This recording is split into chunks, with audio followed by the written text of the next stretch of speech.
Shalom saudara-saudari yang dikasihi Tuhan. Firman Tuhan pada saat ini berjudul Alkitab Sumber Kemajuan Dunia. Saudara yang dikasihi Tuhan, Alkitab bukanlah buku tentang ilmu pengetahuan, melainkan buku keselamatan. Namun Alkitab memberikan sumbangsih yang sangat besar untuk kemajuan dunia kita sekarang ini. Banyak hal yang lahir karena Alkitab. Teknologi, ilmu pengetahuan, industri, dan lain sebagainya. Itu dipengaruhi oleh Alkitab. Sehingga manusia bisa menemukan hikmat kebenaran alam semesta itu bagi kemajuan dunia ini. Yesus dan Alkitab itu sumber kemajuan peradaban dunia. Baik itu tentang hak asasi dan nilai manusia, ilmu pengetahuan, fisika, komputer, kalkulator, pertanian, pendidikan, kesehatan, pemerintahan, kesucian, seksualitas, dan lain sebagainya. Nah, saudara yang dikasihi Tuhan, khotbah ini diambil dari buku yang ditulis oleh James Kennedy dan Jerry Newcomb, yang judulnya Bagaimana Jika Alkitab Tidak Pernah Ditulis. Nah, saudara bisa membaca sendiri. Di dalam buku itu berlimpah informasi dan bukti-bukti bahwa Alkitab menjadi sumber kemajuan dunia kita ini, yang kita nikmati sekarang ini. Jikalau tidak ada Yesus, jikalau tidak ada Alkitab, maka dunia kita tidak semaju demikian sekarang ini. Jika tanpa pengaruh Alkitab dan Yesus Kristus, dunia tidak akan menjadi seindah dan semaju sekarang ini. Alkitab adalah kitab keselamatan. Tujuannya untuk itu, bukan ilmu pengetahuan, bukan buku ilmu pengetahuan. Namun Alkitab mempengaruhi para penemu ilmu pengetahuan Kristen, sehingga mereka menemukan hal-hal yang sangat berguna bagi kehidupan manusia sekarang ini.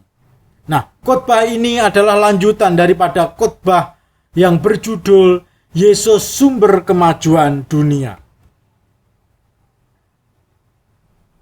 Silahkan saudara mendengarkan yang di sana, karena Yesus Sumber Kemajuan Dunia itu yang pertama, dan Alkitab Sumber Kemajuan Dunia itu yang kedua. Diambil dari dua buku oleh pengarang yang sama. Karena keterbatasan waktu, hanya saya menjelaskan sebagian saja dari buku Bagaimana Jika Alkitab Tidak Ditulis oleh James Kennedy dan Jerry Newcomb. Saudara dapat membaca satu buku lagi yang berjudul Theology, the Queen of Science, the Master of Philosophy. Jadi teologi adalah ratu daripada ilmu pengetahuan dan penguasa, tuan daripada filsafat. Ditulis oleh Steffrey Indra Lumintang. Buku yang sangat bagus, supaya kita tahu lebih dalam pengaruh Alkitab, pengaruh daripada Tuhan Yesus Kristus terhadap ilmu-ilmu itu. Dan seharusnya bagaimana kita memandang ilmu-ilmu yang lain itu berdasarkan wahyu Tuhan, kitab suci, Alkitab, dan berdasarkan Tuhan Yesus sendiri. Nah, saudara yang dikasihi Tuhan, dua pengarang itu menulis dua buku. Bagaimana Jika Alkitab Tidak Ditulis, dan bagaimana jika Yesus tidak lahir itu karena keprihatinan mereka. Di Barat, di Eropa, di Amerika, di Kanada, orang begitu sudah banyak meninggalkan Tuhan. Mereka meninggalkan Tuhan, sebaliknya mereka mengejar hal-hal duniawi. Mereka lebih mencintai ilmu pengetahuan, mencintai ekonomi, dan lain sebagainya. Mereka meninggalkan sumbernya. Makanya ditulis juga oleh Michael Horton sebuah buku berjudul Kekristenan Tanpa Kristus. Saudara bisa bayangkan bagaimana kekristenan tanpa Kristus. Intinya hilang. Kristen hanya menjadi budaya. Kristen hanya menjadi masa lalu. Karena sudah banyak orang meninggalkan Tuhan. Mereka lebih mengejar kepada ilmu pengetahuan yang bersumber dari alam semesta. Dari ciptaan, sang pencipta ditinggalkan, sang penyelamat ditinggalkan hanya untuk mengejar ciptaan. Sungguh manusia sudah tersesat. Nah, ini pengakuan daripada tokoh non-Kristen yang mengakui bahwa Allah dan Alkitab mengilhami manusia untuk menemukan pengetahuan akan ciptaan Allah di alam semesta ini. Jadi tokoh non-Kristen mengakui bagaimana sumbangsih daripada Alkitab dan Tuhan kita Yesus Kristus terhadap ilmu pengetahuan modern itu.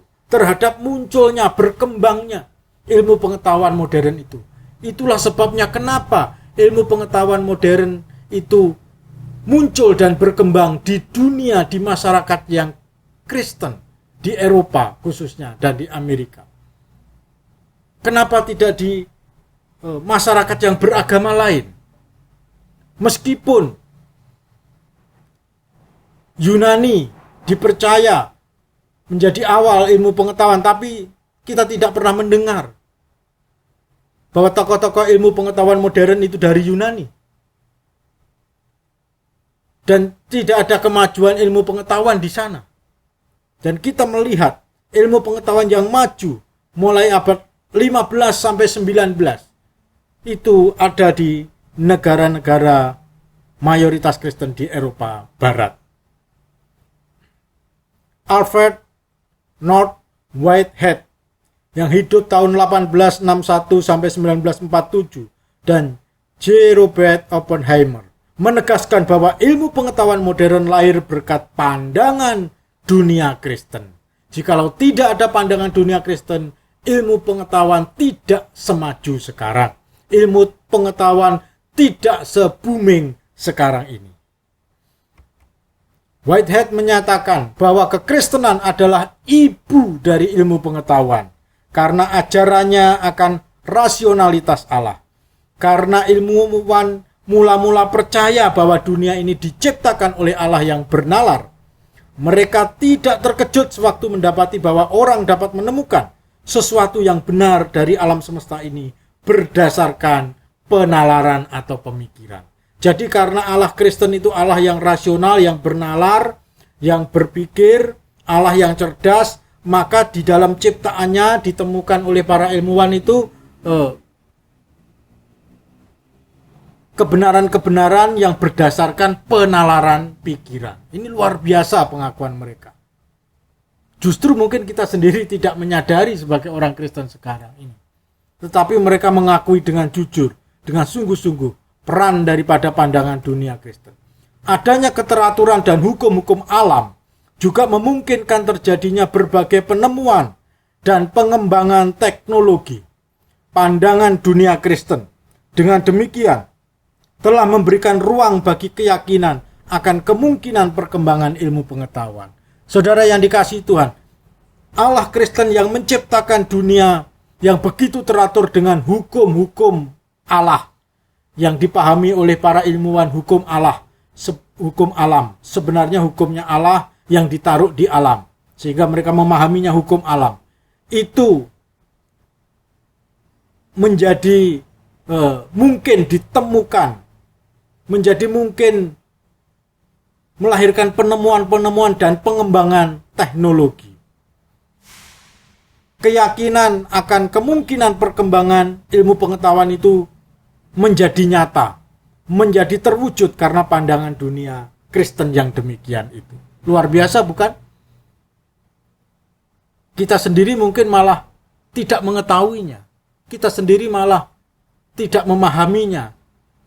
Dan kalau kita meragukannya, tapi sementara orang lain yang sudah belajar mengakui keunggulan daripada pandangan dunia Kristen ini.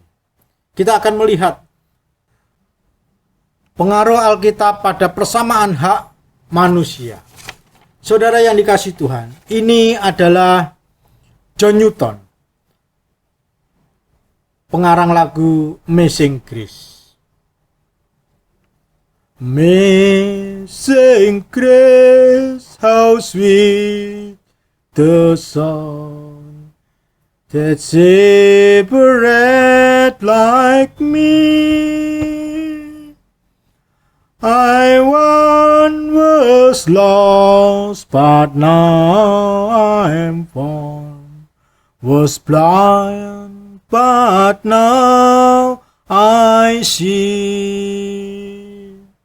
Sangat besar anugerahmu, memberi aku selamat.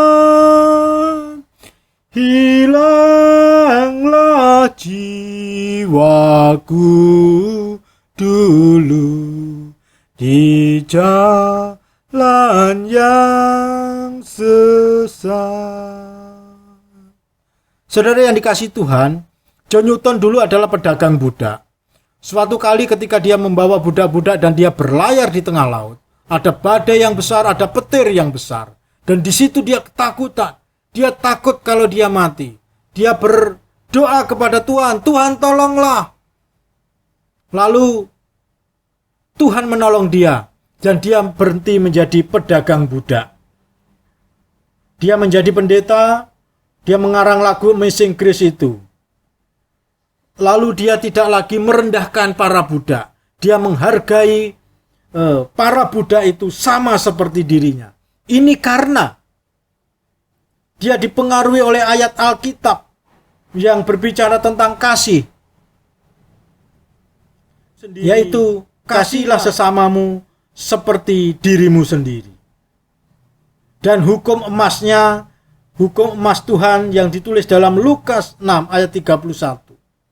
Apa yang kamu kehendaki orang lain perbuat, perbuatlah juga kepada mereka. Nah, sejak saat itulah dia mulai melihat kesetaraan antara kulit hitam, kulit putih, kulit coklat, dan semua orang. Nah, saudara yang dikasihi Tuhan, Alkitab mempengaruhi hidup John Newton, sehingga dia yang dulu merendahkan orang lain, sekarang menganggap sama sederajat dengan dirinya, khususnya para budak-budak itu dan semua orang. William Wilberforce yang hidup tahun 1759 sampai 1833, politikus dan penggerak penghapusan perdagangan budak. Ini dari Inggris. Jadi mereka mengakui persamaan hak yang dulu orang diperbudak, direndahkan, tidak dihargai.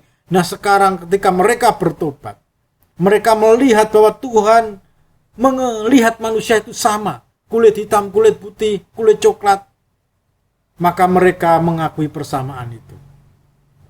Saudara yang dikasihi Tuhan, luar biasa. Itu karena pengaruh Alkitab. Ajaran Alkitab yang mengajarkan manusia sama di mata Tuhan. Tidak ada bedanya. Yang membedakan mereka adalah dosa-dosanya dan ketaatannya kepada Tuhan. Warna kulit, suku, bangsa tidak membedakan manusia karena semuanya sama di hadapan Tuhan.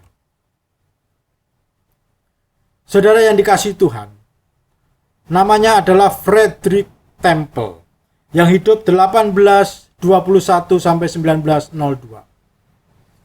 Dia menegaskan dasar atau filosofi ilmu pengetahuan. Dasar atau filosofi ilmu pengetahuan yang kita pelajari di sekolah, di universitas itu adalah keteraturan alam atau regularitas. Itulah dalil pertama daripada sains atau ilmu pengetahuan. Kalau dunia ini tidak teratur, maka sulit kita untuk menyelidiki. Kalau struktur-struktur atom, struktur-struktur yang membentuk alam semesta itu tidak teratur, sulit untuk dipelajari dan diselidiki. Karena yang mencipta alam semesta itu adalah Allah yang teratur, Allah Alkitab yang teratur, maka ciptaannya juga teratur.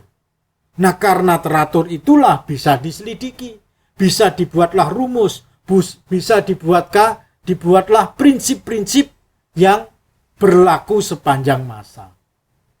Keteraturan itu nyata.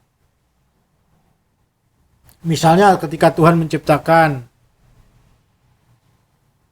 hari, pagi dan petang, begitu teratur. Besoknya pagi dan petang, hari kedua, hari ketiga, dan lain sebagainya. Matahari, bulan, bintang menjadi tanda-tanda waktu. 1 tahun kita berdasarkan ukuran bumi mengelilingi matahari. 1 bulan kita berdasarkan waktu bulan mengelilingi bumi, dan seterusnya. Dunia ini teratur, maka bisa diselidiki. Kalau dunia ini, ciptaan ini teratur, berarti ada yang mengatur. Ada pencipta yang mengatur. Tidak mungkin kalau penciptanya tidak teratur, buminya teratur, ciptaannya teratur. Tidak mungkin. Justru karena ada Allah yang teratur, ada yang mengatur, ada pencipta yang begitu teratur, begitu tertib, maka dunia ini begitu juga ciptaannya. Luar biasa. Inilah prinsip daripada atau filosofi ilmu pengetahuan. Semuanya bisa diselidiki karena teratur. Struktur dunia ini begitu teratur. Misalnya unsur air itu H2O, oksigen O2, karbon dioksida CO2, dan seterusnya. Saudara yang dikasihi Tuhan. Karena teratur, dunia teratur, maka ada Allah yang mengatur. Ada pencipta yang mengatur. Pengaruh Alkitab di bidang fisika, namanya Sir Michael Faraday, yang hidup tahun 1791 sampai 1867. Dia menemukan induksi elektromagnetik. Induksi elektromagnetik. Ini yang mengerti adalah orang yang bergerak di bidang elektro. Nah, dengan ilmu yang dia temukan itu, kita dapat melihat ilmunya itu, yaitu kipas angin, setrika listrik, televisi, kulkas, dan lain sebagainya. Ia seorang yang saleh. Perkataannya demikian. Alkitab dan hanya Alkitab tanpa apapun ditambahkan kepadanya oleh manusia merupakan satu-satunya penuntun yang mencukupi bagi setiap individu di segala waktu dan pada segala macam keadaan. Iman kepada keilahian dan pekerjaan Kristus adalah karunia Allah, dan bukti iman itu adalah kepatuhan kepada perintahnya. Nah, ini dikatakan oleh Sir Michael Faraday. Dengan elektromagnetik kita mendapatkan listrik, generator, dan macam-macam lain sebagainya yang bisa dikembangkan dari elektromagnetik itu. Pengaruh Alkitab di bidang komputer dan kalkulator.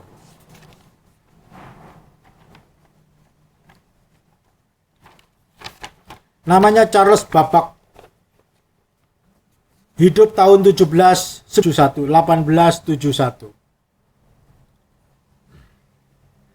Charles Babbage dan Blaise Pascal sering dianggap sebagai bapak komputer modern. Menurut Ensiklopedia Americana, pada tahun 1822, ia menyatakan pembuatan model mesin hitung yang kecil yang dapat melakukan hitungan aritmatika yang rumit dengan cepat dan benar.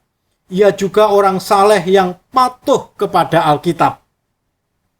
Kami mengambil kecakapan dan keterampilan yang terbaik dari manusia, memuliakannya dalam imajinasi kami, sampai luas yang tak terbatas, mencoba konsep yang tidak sempurna dari kausa yang tidak terbatas itu, yang mencipta segala sesuatu di sekeliling kami.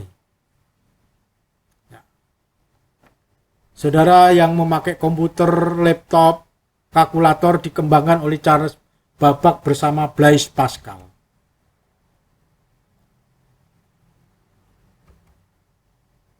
Ini Blaise Pascal, khusus Blaise Pascal yang hidup 1623 sampai 1662.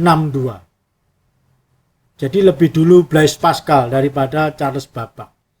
Blaise Pascal ini adalah salah satu ahli matematika dan fisikawan paling terkenal pada masanya. Dia orang Kristen saleh dan penemu kalkulator awal. Luar biasa canggih pada masanya. Dan disebut Pascalin. Perhatikan kutipan perkataannya. Dalam bahasa Inggris saya akan bacakan demikian. The Christian's God does not merely consist of a God who is the author of the mathematical truths and order the element. The God of Abraham, the God of Isaac, the God of Jacob, and the God of Christians is the God of love and consolation. Allah Kristen bukanlah Allah yang hanya pencipta kebenaran matematika dan elemen-elemen lainnya saja. Allah Abraham, Allah Ishak, Allah Yakub, dan Allah orang Kristen adalah Allah yang kasih dan yang menghibur. Begitu agungnya, begitu rohaninya Blaise Pascal ini. Dia seorang ilmuwan, dia juga mengerti Alkitab dengan benar. Pengaruh Alkitab di bidang kesehatan.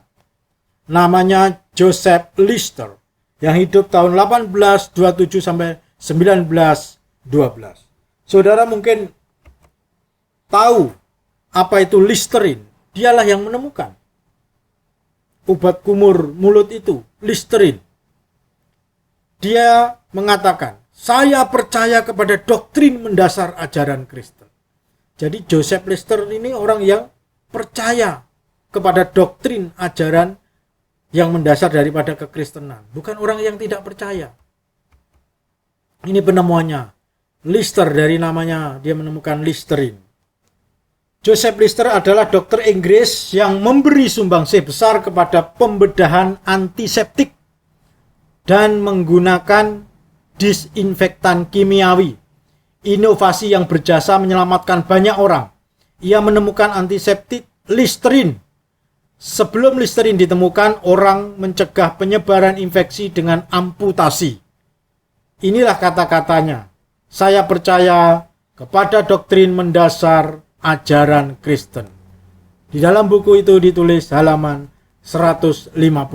Saudara yang dikasihi Tuhan, luar biasa. Zaman dulu sebelum ditemukan antiseptik atau untuk pembiusan memakai Listerin, orang harus diamputasi untuk mencegah infeksi.